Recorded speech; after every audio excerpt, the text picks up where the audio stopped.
તો અમદાવાદમાં national institute of mass communication and journalism દ્વારા આયોજિત વાર્ષિક મીડિયોત્સવ 2026 યોજાયો હતો.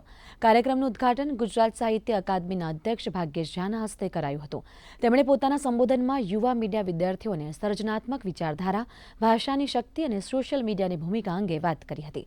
કાર્યક્રમમાં વિશેષ મહેમાન તરીકે ફિલ્મ અભિનેતા રોનક કામદાર ઉપસ્થિત રહ્યા હતા.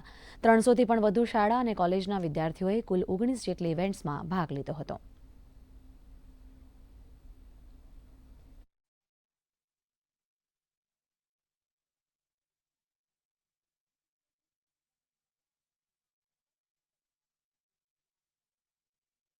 National institute of mass communication and journalism NIMCJ અમદાવાદના વિદ્યાર્થીઓ દ્વારા છેલ્લા 2 વર્ષથી મીડિયોત્સવ યોજાય છે, જેમાં મીડિયા સંદર્ભે વિવિધ પ્રકારની એક્ટિવિટીઝ, સ્પર્ધાઓ, વર્કશોપ્સ વગેરેનું આયોજન થતું હોય છે. લગભગ 19 જેટલી અલગ અલગ સ્પર્ધાઓ થાય છે. આ વર્ષે મીડિયોત્સવ 2026નું ગુજરાત યુનિવર્સિટી કેમ્પસમાં અમે આયોજન કર્યું છે અને 350થી પણ વધુ વિદ્યાર્થીઓ વિવિધ શાળા કોલેજોના સમગ્ર રાજ્યભરમાંથી અહીં આવ્યા છે અને એ વિવિધ સ્પર્ધાઓમાં એમણે ભાગ લીધો છે.